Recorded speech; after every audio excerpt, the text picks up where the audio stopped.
presentación sobre el tema José Ignacio de Pombo y las Colombias posibles. Tiene la palabra el académico Manuel Lucena Giraldo.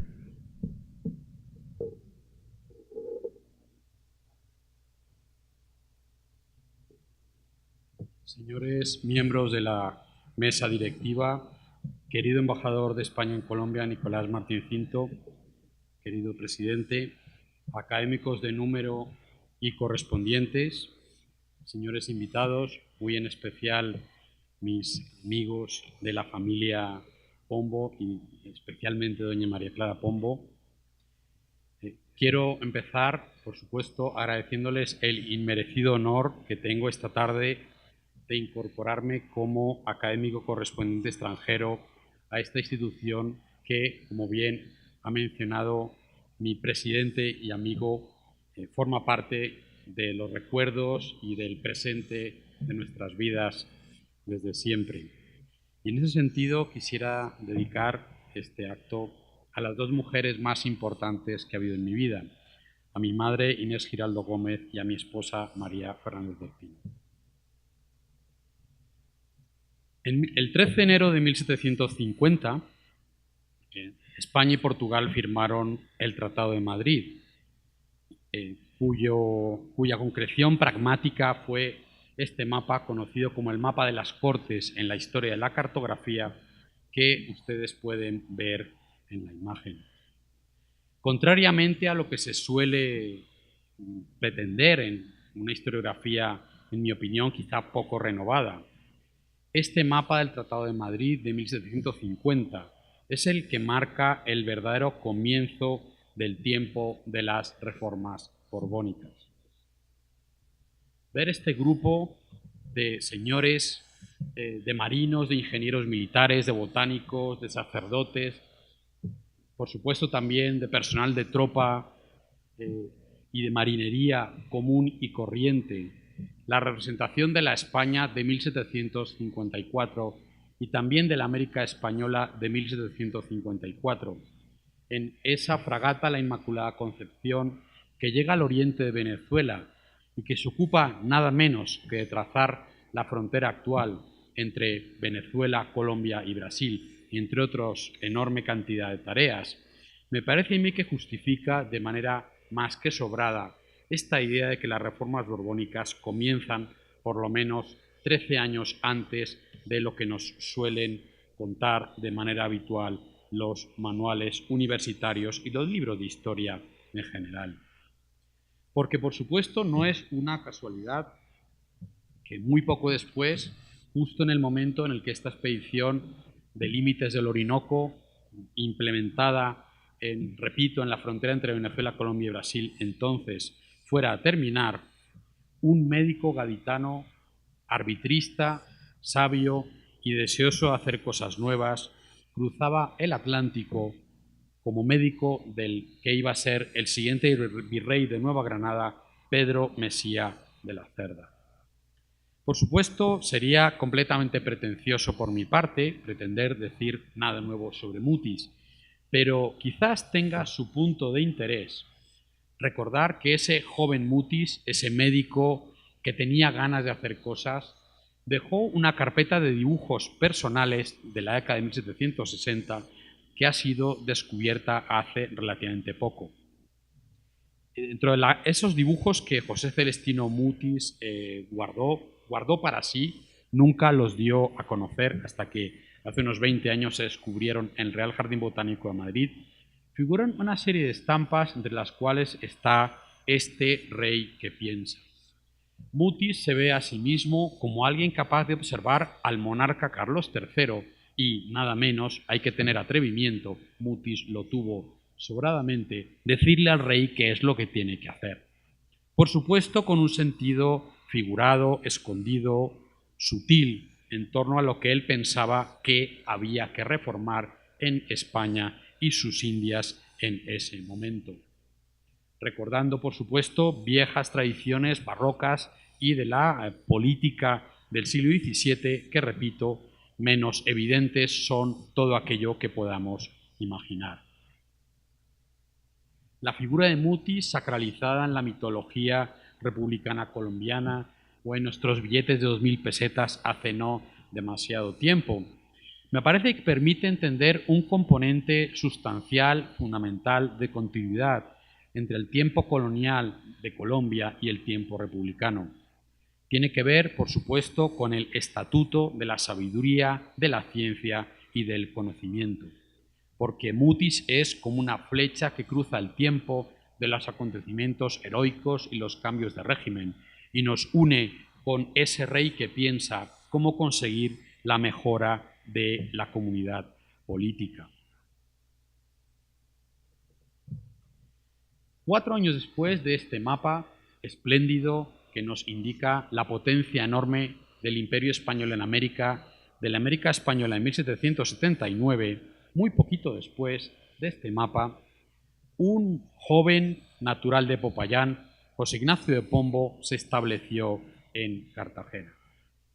La dimensión geográfica e histórica del mundo que José Ignacio de Pombo y Mutis compartieron, se escribieron desde 1788 hasta la muerte del sabio en 1808, y podríamos pensar que si hubiera continuado vivo José Ignacio de Pombo hubiera seguido encantado escribiéndose con José Celestino Mutis. Esa constancia, ese tiempo ilustrado, creo yo que tiene que ver también con una escala de espacio.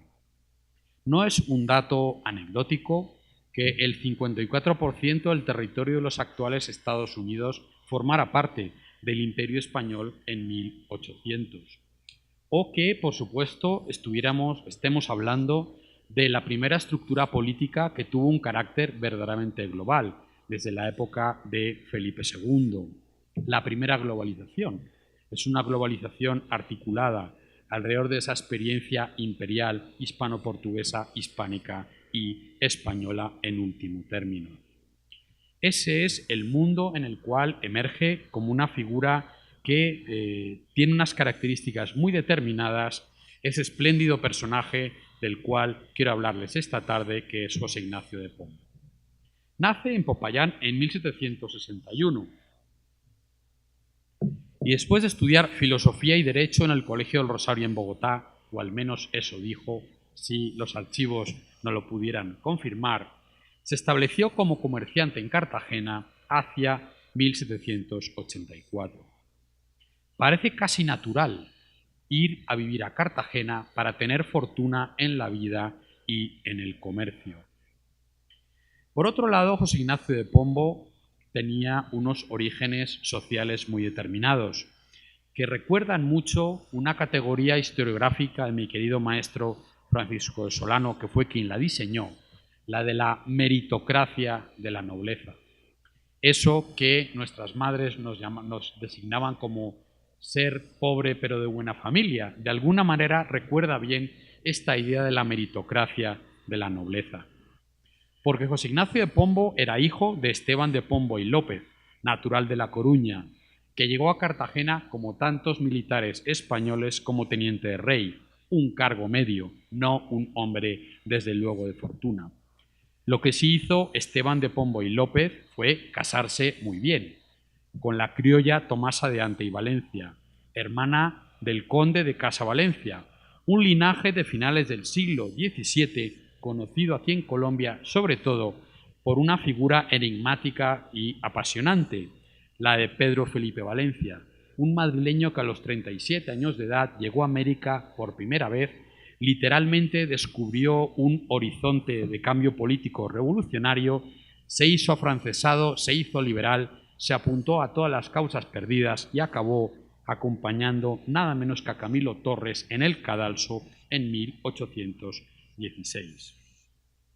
No es, por otro lado, nada extraño este matrimonio de Esteban de Pombo, el teniente de rey gallego, que se casa con una criolla de Posibles. Debemos recordar que muchos virreyes lo hicieron de manera habitual. En esta propia casa tenemos aquí al lado, en un salón, un busto del virrey Ezpeleta, que se casó con una dama americana cubana. En este sentido, la movilidad social tenía mucho que ver con este tipo de matrimonios entre peninsulares que llegaban a desempeñar determinados cargos burocráticos y americanas de la aristocracia más fundamental. La excelente boda de Esteban de Pombo, junto a las sólidas relaciones familiares compartidas con sus hermanos Manuel y Agustina y Ante, explican una parte del futuro espléndido que aguarda a José Ignacio de Pombo. Pero hay que decir que él hizo mucho por mejorar esa suerte de fortuna que alumbraba después de ese matrimonio exitoso. De hecho, había estudiado gramática antes en el seminario de Popayán y, como he mencionado, filosofía y derecho en el Rosario. La vida de Cartagena es la vida de José Ignacio de Pombo, desde 1784 hasta su muerte, seguramente en 1812, porque además él multiplica su fortuna en una boda con María Josefa Amador Rodríguez, 8 años menor y hija de Esteban Amador, comerciante gaditano fundamental, estudiado por mi querido amigo Adolfo Meisel, quien nos acompaña esta tarde. El argumento que hay detrás de estas estrategias locales, familiares, personales, obviamente es la extensión de los linajes atlánticos. Los imperios no se sostienen por las armas, los sostienen las burocracias, los impuestos, el miedo y, por supuesto, las redes comerciales y políticas que están detrás de ellos. Los linajes atlánticos fueron lo que sostuvo y explica que el imperio español durara 3 siglos, porque los linajes se extienden por diferentes puertos y extienden también sus intereses. La red comercial de José Ignacio de Pombo llegó a Cádiz, obviamente, a México, a La Habana, a Quito, a Guayaquil y a Lima.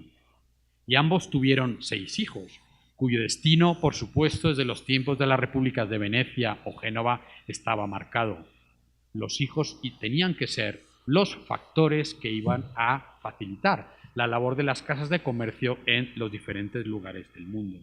Las hijas, si se dejaban, evidentemente tenían que hacer una buena boda, y si no se dejaban, estaban destinadas, como fue el caso de Ana María, la segunda hija, a regentar también las labores del comercio. Los 6 hijos de la familia José Ignacio de Pombo y María Josefa Amador fueron Esteban, nacido en 1790, Ana María en el 93, Sebastián en el 97, Fernando en 1801, María Josefa, Dámaso y Joaquín en 1805. Así que José Ignacio de Pombo fue padre a la muy avanzada edad para el siglo XVIII de 44 años. Podemos añadir 2 notas familiares curiosas. La primera, el tercer hermano, Fernando, se casaría con la viuda de su hermano mayor Esteban, María Josefa Latoison y Piron, por este nombre evidentemente de origen francés y quizá una de esas bellísimas damas de Luisiana que acampan y que aparecen y desaparecen en toda la literatura de finales del siglo XVIII. El segundo punto, no menos importante, es que doña María Josefa Amador Rodríguez fue una mujer de armas tomar, desde luego por cartagenera y por hija de gaditano. No solo por esos 6 hijos que evidentemente sacó adelante, sino por lo que sabemos de la etapa posterior a la muerte de José Ignacio de Pombo en 1812. En que sabemos, por ejemplo, que litigó contra el capitán que le había engañado en una travesía naval, dado que los había abandonado en la costa de Panamá, o en protestas y juicios contra el decomiso de las casas, los bienes de la familia, para cuarteles y almacenes. Y doña María Josefa Amador pleiteaba contra amigos y contra enemigos. Le daba igual porque se trataba de defender los intereses de la familia. Entender la persistencia, la importancia de esta potente red familiar, desde luego, se vincula con una coyuntura determinada, que es la del libre comercio extendido a partir de 1778 en la América española. La figura denostada tantas veces de modo injusto de don José de Gálvez es precisamente lo que permite entender cómo se establece ese linaje familiar y cómo las carreras de esos comerciantes cartageneros volcados al mundo atlántico y al mundo global del siglo XVIII consiguen tantos éxitos. Parece que en 1795 José Ignacio de Pombo se sentía tan bien consigo mismo y con su familia y con el poder que tenía como comerciante que solicitó el título de conde de Pombo, sin éxito, según también parecen evidenciar las investigaciones recientes. En cualquier caso, estuvo entre los comerciantes con un volumen mayor de operaciones. En 1803 calculaba haber pagado más de 120.000 pesos en derechos, en 20 años de actividad. Dicho de otro modo, solo 4 o 5 comerciantes podían igualar en el virreinato de Nueva Granada la capacidad de este comerciante extraordinario que fue José Ignacio de Pombo. En este sentido, como comerciante, como hombre institucional, ha tenido una relativa buena suerte su figura. Algunas de las personas que nos acompañan aquí, Jorge Orlando Melo y Adolfo Meisel, han estudiado mucho mejor de lo que yo pudiera decir o hacer esta tarde estos aspectos clarividentes de la figura de Pombo, como partidario de lo que hoy llamaríamos apertura económica y como opositor de la esclavitud. Si tuviéramos que ir a las etiquetas, pensaríamos en que fue un ilustrado tardío, quizás en la órbita de Jovellanos o de Campomanes, afines a una ilustración católica, desde luego ajena al experimentalismo revolucionario de cuño francés, también un liberal moderado al final de su vida. Pero hay otros aspectos que yo quisiera evaluar esta tarde, diferentes del relativo, diría yo, malditismo historiográfico que ha perseguido a la figura, tanto por ese carácter ilustrado, incómodo, protestón de José Ignacio de Pombo siempre ante los poderes bogotanos o los virreyes, como por no haber sido, según todas las evidencias, partidario de la independencia. Por eso creo que es importante, y esta imagen contemporánea, este plano magnífico de Cartagena de Indias en 1802, me parece que recupera muy bien el escenario del siguiente cuadro que les voy a esbozar. Y hay que recordar que José Ignacio de Pombo lo fue todo en su vida. Siempre se presentó, diríamos, voluntario para todo aquello para lo cual hacía falta un personaje que pudiera desempeñar un servicio, un trabajo. Entre 1787 y 1798 fue comisario de barrio, alcalde ordinario, regidor, juez de gremios, procurador y alférez en Cartagena. Son cargos que evidentemente manifiestan una posición importante en el cabildo y en la ciudad, pero que también tenían que ver con enormes gastos y con enormes obligaciones. Pero más que este abanico de cargos a la vieja usanza, me parece que lo fundamental en José Ignacio de Pombo es su faceta de creador de instituciones en la primera magistratura, que fue la de prior del Consulado de Cartagena, propuesto en 1789 y aprobado en 1795. Y aquí merece la pena esbozar siquiera un par de elementos analíticos distintos, porque la corona española desde luego no creaba instituciones de un día para otro, sino después de una profunda reflexión. La existencia de los consulados de comercio me parece que merece una reevaluación en el contexto comparado de la historia atlántica. En 1760, antes del comercio libre, los poderosos negociantes cartageneros acudieron al virrey José Solís, cuyo cuadro memorable tenemos en una sala muy cerca de aquí, y le pidieron la concesión de un tribunal de comercio para evitar perjuicios, vejaciones y atrasos en las transacciones mercantiles. Para comerciar mejor había que tener mejores instituciones. El organismo fue en efecto aprobado en ese año y se puso en marcha de manera inmediata, facilitando la mejora del comercio tanto por los negociantes del país como por los del comercio peninsular. Por supuesto, al hilo del desarrollo del comercio libre, lo cierto es que ese tribunal de comercio creó una plataforma en la cual había que optar por otro tipo de instituciones. Así, en enero de 1789, los más importantes comerciantes de Cartagena, Lázaro María Herrera y José Ignacio de Pombo, decidieron apuntar mucho más alto y elevaron una petición oficial de establecimiento de un consulado en la ciudad de Cartagena. Y les voy a hacer una cita literal del texto que presentaron. El comercio de esta ciudad es el más opulento del reino en individuos, caudales y giro, y este puerto la garganta de todo cuanto se introduce a lo interior y se saca para Europa. Cartagena es la garganta del virreinato de Nueva Granada. En el caso de que fuera concedido el consulado de comerciantes, por supuesto, reportará mucho más la hacienda, los comerciantes aumentarán sus ganancias, los labradores cogerán el fruto en abundantes cosechas, crecerá la industria, se activará el comercio, etcétera, etcétera. 6 años después, una real cédula aprobó el consulado, 14 de junio de 1795. La Junta quedó compuesta por prior, 2 cónsules y otros funcionarios. Y aquí hay un punto muy importante. No estamos hablando solo de una institución mercantil, sino de algo que va mucho más allá. El consulado quedó encargado de proteger y fomentar la agricultura y el comercio y gobernar el tribunal mercantil, dirimir los pleitos de todo el virreinato menos Quito y Popayán. De ese modo, los comerciantes de Cartagena lo que tienen ante sí es nada menos que una institución que hoy diríamos maneja las obras públicas, el fomento, los caminos, los canales, que regula el comercio y que tiene ante sí las posibilidades de decidir cómo se va a organizar el territorio consular, nada menos.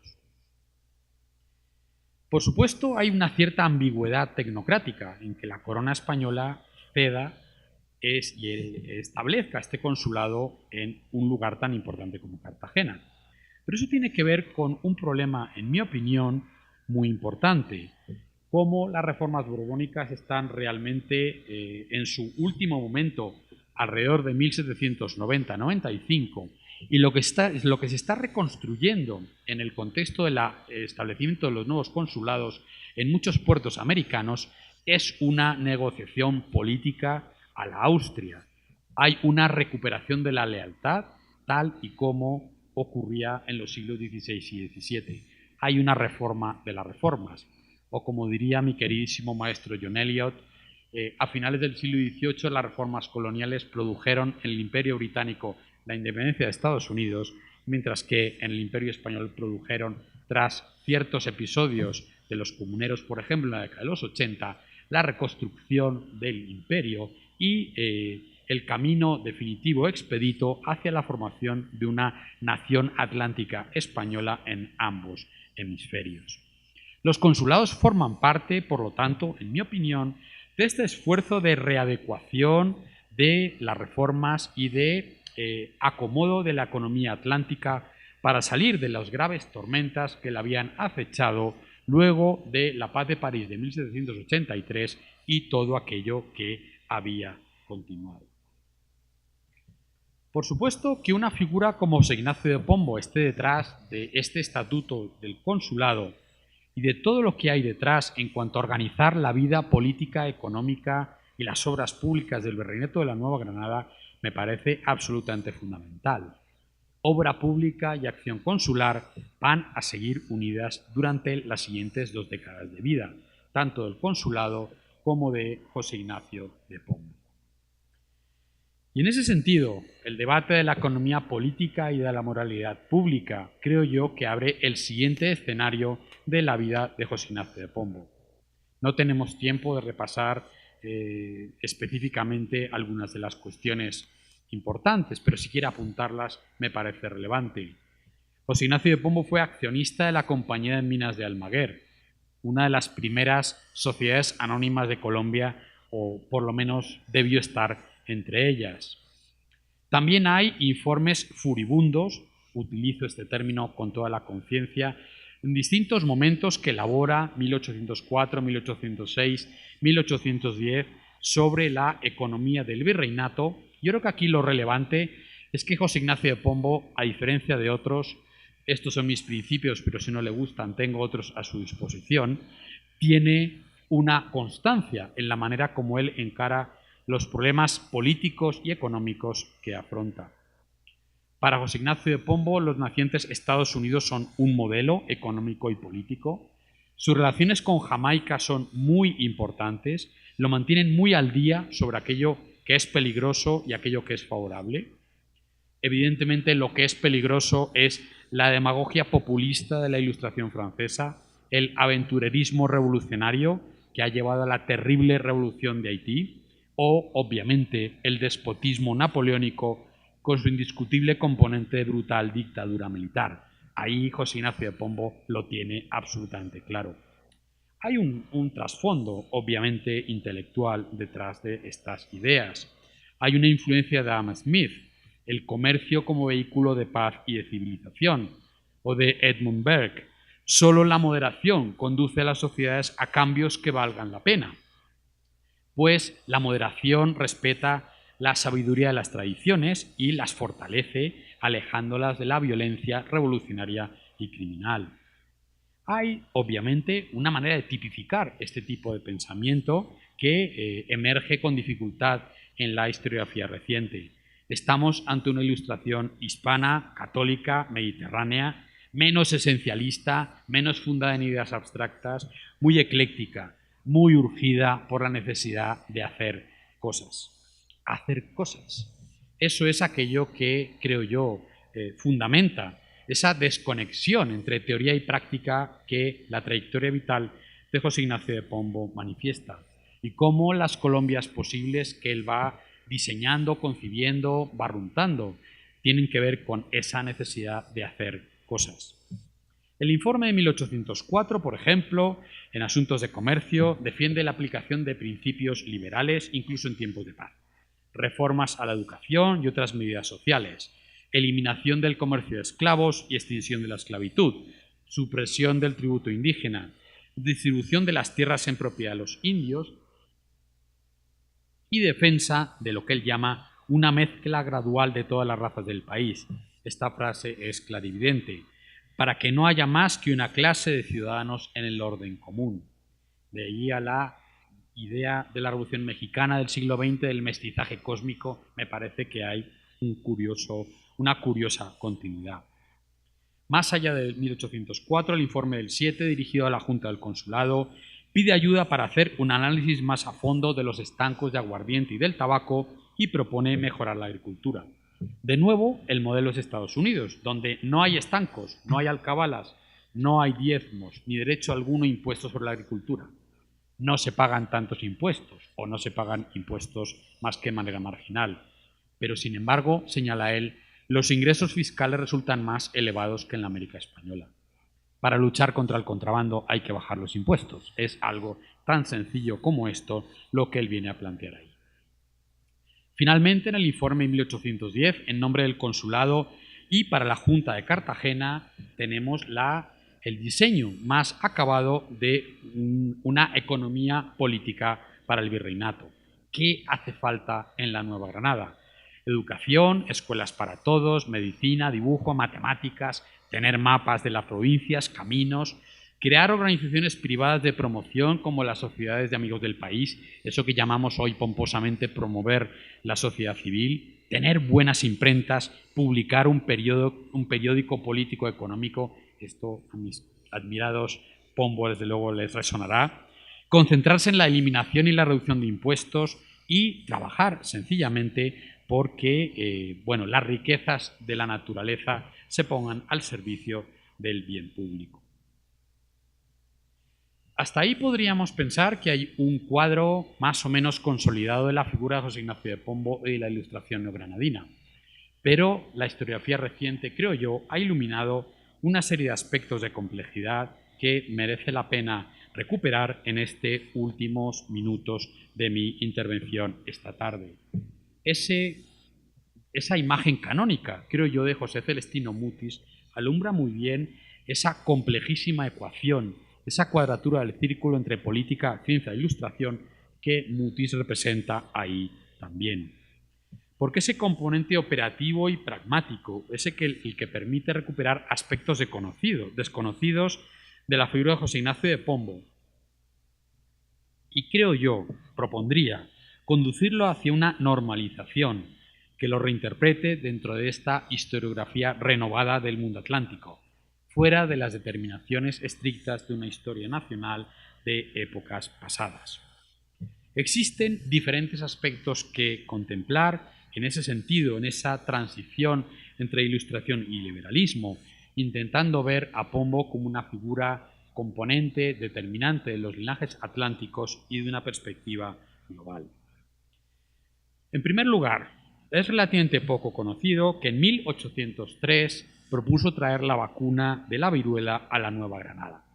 Y aquí hay una especie de metodología personal, una fórmula que él practicó con absoluta asiduidad, que fue el hacer las cosas que consideraba imprescindibles con independencia del juicio de los demás y sobre todo del virrey y de los bogotanos, que formaban parte de las dos tipos de figuras que, lo dejó escrito muy reiteradamente, consideraban mecanismos o obstáculos al desarrollo de los planes de reforma del reino. En 1803, evidentemente aquí está la conexión comercial con Jamaica como un elemento explicativo muy importante, propone al virrey traer el fluido de la vacuna y desarrollar la vacuna que la lucha contra la viruela que tantos problemas traía en el virreinato. Hay que decir que antes de que el virrey le hubiera dicho que no, en nombre de la prohibición del comercio en guerra con una colonia británica como era Jamaica, ya José Ignacio de Pombo se había traído por sí mismo el fluido de la vacuna de Jamaica y había empezado a una pequeña escala un proceso de vacunación que tuvo por otro lado el apoyo del sabio Mutis. Hay un convencimiento absoluto de que esto es algo sobre lo cual no se puede dudar en su bondad, y las negativas de las máximas autoridades, en algún caso, fortalecen, por supuesto, su decisión de traer la vacuna. La ironía en este caso tiene que ver con que cuando llega la verdadera real expedición filantrópica de la vacuna desde Puerto Rico, se encuentra con asombro con que en la Nueva Granada ya existe la vacuna y ya ha habido vacunaciones porque José Ignacio de Pombo la ha traído con anterioridad. Pero ¿cómo puede ser?, dice el médico Salvain, que viene de Puerto Rico. Si traemos la vacuna, ¿cómo es que ya la tienen ustedes? Bueno, hay un Pombo que explica muy bien que esto hubiera ocurrido con antelación. Otro punto que me parece crucial y que también es relativamente poco conocido tiene que ver con la famosa imprenta del Consulado de Cartagena, tan importante por otro lado en la coyuntura de la emancipación. Siguiendo este particular método de actuación, José Ignacio de Pombo, prior del consulado en 1800, consiguió un acuerdo del consulado y compró en Estados Unidos, en Filadelfia, una imprenta que se trajeron para Cartagena y empezaron entonces a tramitar la petición de un permiso. Hay un largo litigio que tiene que ver con la puesta en marcha de esa imprenta. Yo creo que lo fundamental es que en 1808, desde luego, la imprenta estaba funcionando. Es una imprenta muy importante en términos del proceso político emancipador, como he señalado antes, y a mí me fascina particularmente el hecho de que Pombo comprara la imprenta y luego pidiera el permiso para traerla y ponerla en marcha. También la Escuela Náutica de Cartagena de Indias, que para mí es la matriz fundamental de la enseñanza náutica de la Armada de Colombia hasta nuestros días, se abre en 1810, se aprueba una Real Cédula de 1807, aquí sí tuvo la aprobación antes que la institución, y es una institución muy interesante, muy importante para la formación de pilotos, la venta de mapas, la cartografía y todo aquello que ustedes pueden imaginar que antecede a todo lo que va a ocurrir con posterioridad. Hay un modelo, por supuesto, que comparte Pombo con Mutis, ahí está la correspondencia que tienen entre ellos, que se dirige a este saber pragmático y utilitario. Por supuesto, al desarrollo de cuestiones tan importantes como el problema de la comunicación en el Virreinato de Nueva Granada. Hay una obsesión por desbloquear los caminos y los canales del Virreinato. El Canal del Dique, 1797, el Canal del Atrato, 1804, o los expedientes sobre caminos de 1806 y 1809 se desarrollan por directa instigación del consulado y de José Ignacio de Pombo. Aquí tienen ustedes precisamente uno de los intentos de apertura del Canal del Dique de 1794 con el gran ingeniero militar Antonio de Arévalo. Este es un mapa de Cartagena hacia el interior en que podemos tener una idea, creo yo, más clara de lo que representa el dique. Aquí lo determinante, de nuevo, es cómo, con apoyo o no de las autoridades de la burocracia virreinal o del virrey, por supuesto, siempre con el apoyo de la Real Armada en Cartagena, los expedicionarios científicos, fundamentalmente la expedición de Joaquín Francisco Fidalgo, Pombo ahí sí consigue desarrollar todos los proyectos que que considera que son vitales para articular, y ahí voy avanzando hacia el final de mi charla, todo el occidente del territorio colombiano alrededor de la unión entre ambos océanos. Hay un episodio particularmente determinante, creo yo, en la visión geoestratégica, diríamos, que desarrolló desde Cartagena José Ignacio de Pombo y el consulado, que tiene que ver, y esto es interesante recordarlo, con la conexión con La Habana. En La Habana está el más importante apostadero de la Real Armada, el sitio donde están los grandes barcos, los astilleros y los repuestos, y la ruta de La Habana es fundamental. En 1803, con la actuación de la expedición hidrográfica de la Real Armada de Joaquín Francisco Fidalgo, Pombo consiguió y promovió la exploración, y ahí tienen este mapa, esta carta esférica de la ruta de Cartagena a La Habana, en la cual 1803-1804, entre otras cosas, se realizó una interesantísima cartografía de los cayos de Serranilla, Serrana, Roncador, los bajos, de la víbora que hay en el camino de San Andrés y, por supuesto, la isla de Jamaica. Hay una visión articulada, talasocrática, podríamos decir, de Colombia desde Cartagena, que el consulado de comerciantes, los marinos, cartageneros y José Ignacio de Pombo, creo yo, diseñan de una manera articulada y de una manera simultánea. Por eso esta imagen me parece tan interesante. Es un croquis que explica dónde confluyen todos los proyectos de caminos y de canales que José Ignacio de Pombo y el consulado intentan desarrollar, repito, de 1797 a 1810. Arriba el canal del dique, la exploración del canal del Atrato con la expedición hidrográfica, los 6 caminos de salida al río Magdalena, el destaponamiento del norte antioqueño hacia el Pacífico, y bueno, lo que a mí me parece una imagen asombrosa en la medida en la que prescribe y muestra la visión geográfica que tenía José Ignacio de Pombo y el consulado sobre cómo había que organizar el territorio del virreinato. Aquí hay 2 episodios muy interesantes. El primero tiene que ver con la relación poco conocida, poco estudiada, me parece, entre Caldas y Pombo. Es una relación muy complicada. José Ignacio de Pombo ayuda al sabio Caldas, le da una pensión, le compra libros e instrumentos y espera de alguna manera que Caldas sea, bueno, pues receptor de esos bienes y que aprecie ese patronazgo, ese mecenazgo que le está facilitando.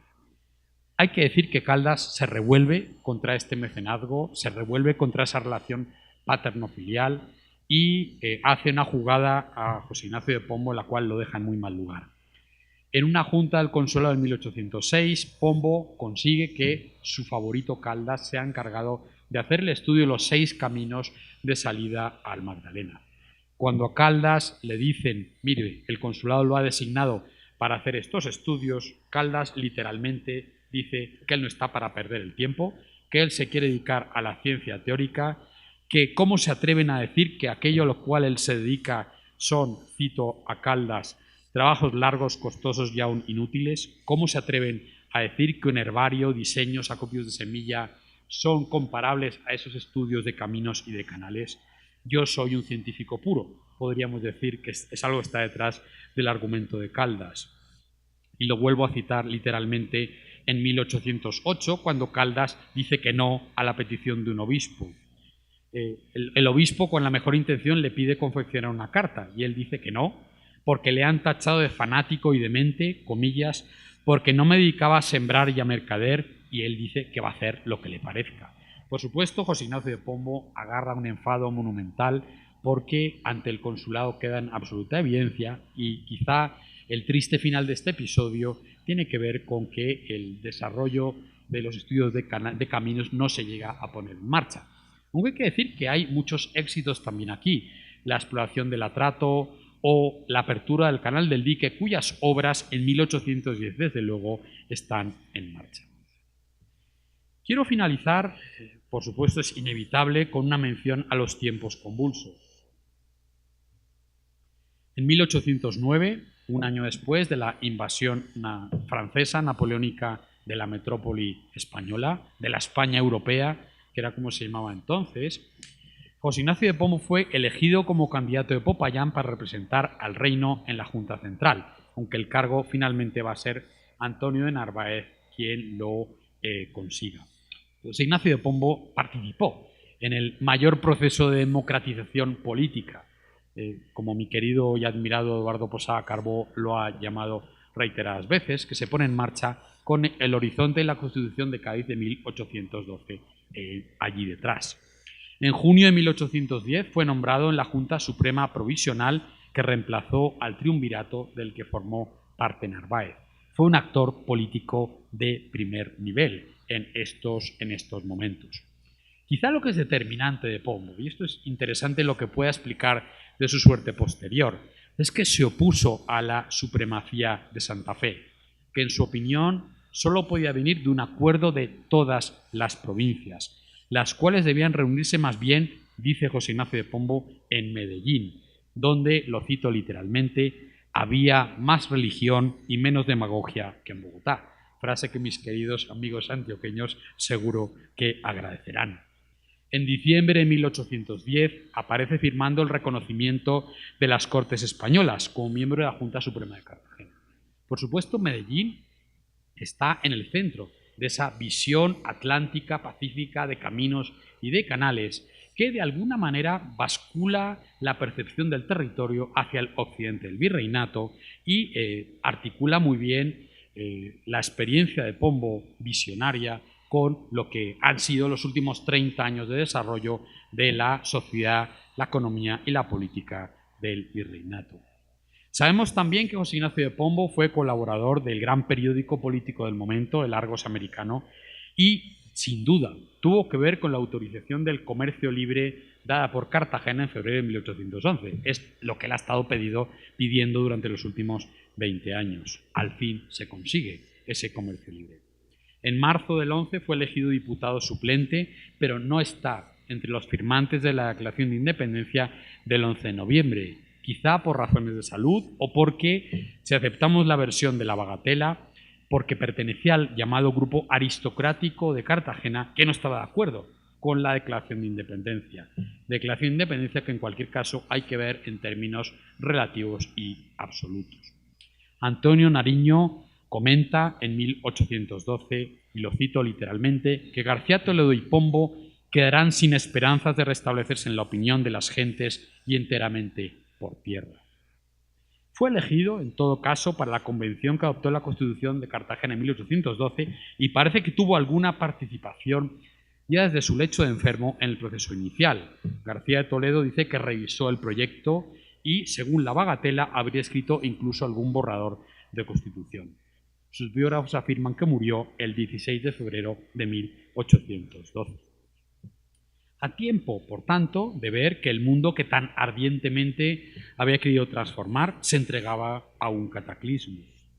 Merece la pena, sin embargo, y con ello finalizo, pensar en las Colombias posibles, bosquejadas de alguna manera en estos minutos, y aquellas que él no solo concibió, sino que de alguna manera ayudó a definir. Ciertamente desde una fidelidad española y monárquica que lo ha relegado, me parece, por 2 siglos a un olvido inmerecido del que hoy parece emerger, ya que a fin de cuentas ese tiempo ilustrado se parece en cosas muy importantes al nuestro. Fue un tiempo de globalización, como el que nos ha tocado vivir, aquel que José Ignacio de Pombo vivió y protagonizó. Muchísimas gracias.